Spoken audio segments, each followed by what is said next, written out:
bertepatan hari Imlek nih. Kalian tahu nggak sih apa arti dari Imlek itu? Apa sih Imlek itu? Apa ya? Penasaran kan? Yuk, kita cari tahu aja yuk.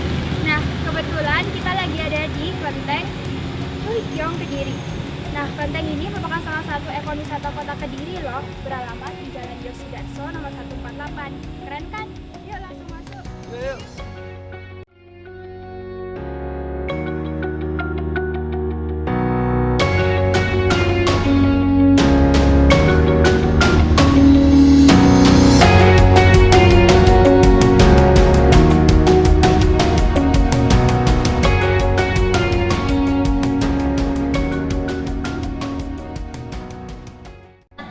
Nah, teman-teman, bersama dengan kita sudah ada Bapak Prayit selaku Ketua Yayasan Kelenteng Huikyong Kediri.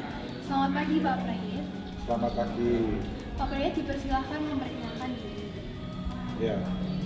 Selamat pagi. Saya Prayitno Sutikno, mewakili pengurus yayasan sebagai Ketua Umum Yayasan Tridharma Huikyong Kediri. Pak Prayit, saya dan teman-teman ingin bertanya seputar Imlek. Sebetulnya Imlek itu apa ya, Pak? Oke. Sebetulnya yang saat ini banyak beredar itu orang-orang taunya Imlek adalah tahun baru.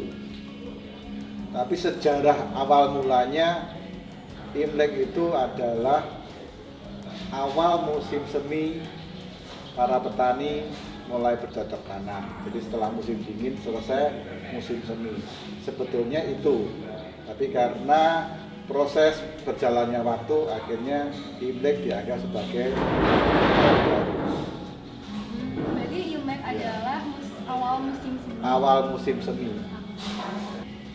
Nah, Pak, kami mau nanya nih, kenapa sih Imlek itu identik dengan warna merah? Sebetulnya Imlek identiknya dengan warna cerah. Tapi karena untuk cerah itu kebanyakan merah. Jadi kebahagiaan, senang-senang seperti itu. Oh, jadi nggak harus warna merah gitu ya? Tidak harus merah, tapi memang identiknya kita untuk warna cerah itu ya merah, kuning seperti itu. Tapi memang supaya kelihatan benar-benar yaitu merah itu yang diutamakan. Makanya kayak di kelenteng-kelenteng, di rumah-rumah biasanya selalu kalau menjelang Imlek merah, kuning seperti itu. Warna cerah. Nah, Pak, biasanya Imlek itu kan berhubungan dengan angpao ya. Filosofi angpao itu apa sih, Pak? Ya, sebetulnya filosofi angpao itu memang terkadang kita lihatnya angpao itu maknanya kan warna merah atau kalau nyebutnya hongpao ya. Jadi warna merah, bingkisan merah seperti itu.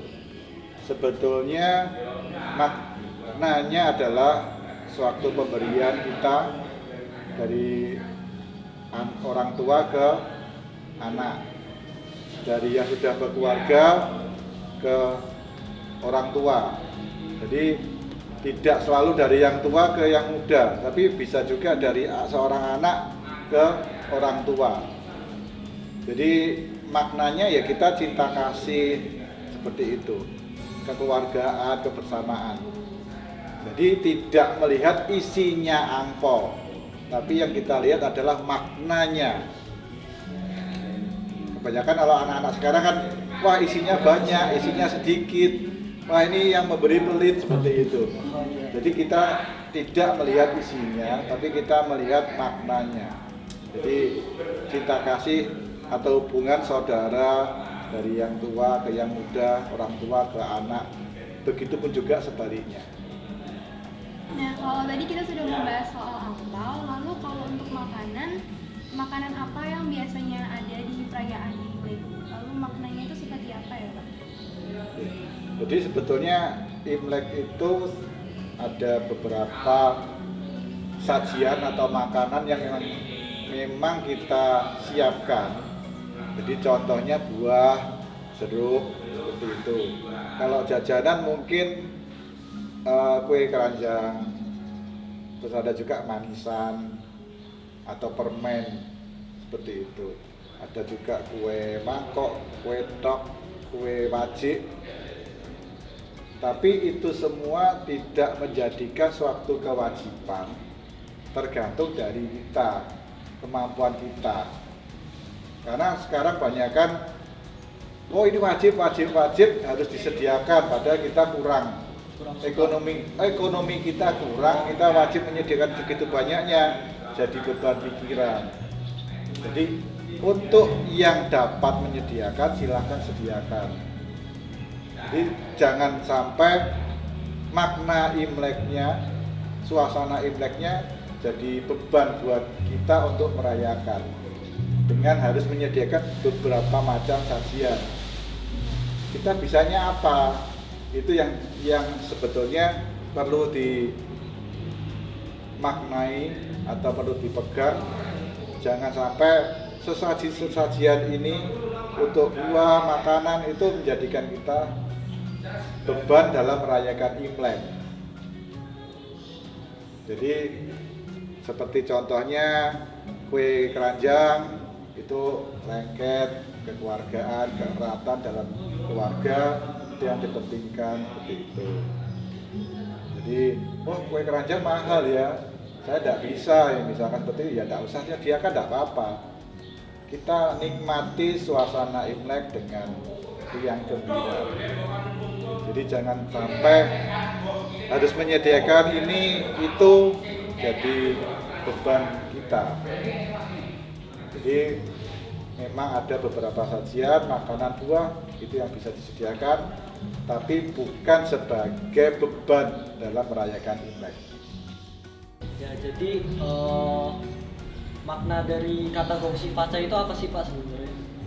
Ya, untuk gongsi faca itu sebetulnya artinya selamat untuk kita mendapatkan kemakmuran, Pak Jai. Akan tetapi dalam perayaan Imlek ini sebetulnya untuk ucapan yang betul selamat tahun baru Imlek itu adalah Sinien Gwaile. Jadi selamat tahun baru seperti itu. Disambung boleh gongsi Pak Jai juga, ada juga Wang Seruni seperti itu.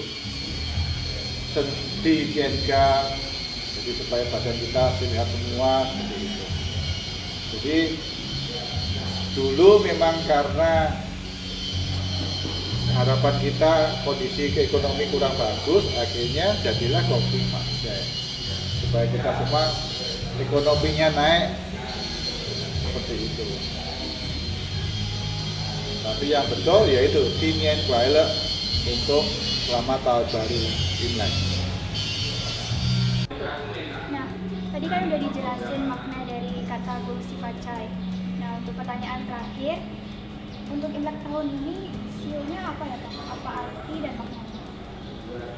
Ya, jadi untuk Imlek tahun ini, tahun 2022, sio yang akan datang ini macan, unsurnya air. Akan tetapi Imlek tahun ini kalau kita lihatnya tahun Imlek berarti kita nyebutkannya Imlek 2573, yang mana tahun itu diambil dari tahun kelahiran Nabi Konghucu 551 sebelum Masehi. Jadi kalau kita menghitung Imleknya tinggal ditambahkan 551. Tahun Masehinya berapa tinggal menambahkan. Jadi tahun Imlek ini 2573. Jadi sio tahun depan adalah macan air. Untuk arti dan maknanya dari macan air itu? Untuk macan air itu maknanya gini. Ya mungkin kita lihat dari karakter sionya macan. Jadi itu ada suatu kita diharapkan mewaspadai sifat-sifat yang macan itu kan seperti punya kekuasaan. Jadi Jadi kita tidak boleh terlalu meninggikan diri. Jadi angkuh itu yang harus kita kurangi. Air itu bisa mengikuti kemana aja, dari tempat yang rendah menuju, dari yang tinggi menuju yang rendah, dari yang lebar ke kecil, seperti itu. Jadi kita harus bisa beradaptasi dengan situasi kehidupan yang ada. Pada intinya kita semua harapannya di tahun macan air kita pandeminya bisa segera selesai, tapi juga saat ini tidak boleh melupakan protokol kesehatan, ekonominya bisa segera pulih, seperti itu. Jadi harapan kita Sio Macan Air bisa membawa kebaikan buat kita semua. Nah, kita sudah mengetahui banyak informasi seputar Ibunik. Kami mengucapkan terima kasih atas informasi yang telah disampaikan. Ya, kami mewakili Kelenteng Cuwikyong, pengurus serta umat mengucapkan terima kasih atas tim dari SMA Petra yang mana mau datang berkunjung ke Kelenteng Cuwikyong Kediri. Kita semua terbuka, silahkan kalau mau datang bersama-sama dengan yang lain boleh, di hari-hari yang lain juga silahkan. Terima kasih. Nah, ini tadi bincang-bincang kita dan kunjungan kita di Kelenteng Cuwikyong Kediri. So, kami dari SMA Kristen Petra mengucapkan Selamat Tahun Baru Imlek tahun 2573. 新年快乐，恭喜发财。拜者我乡各位拜个早年。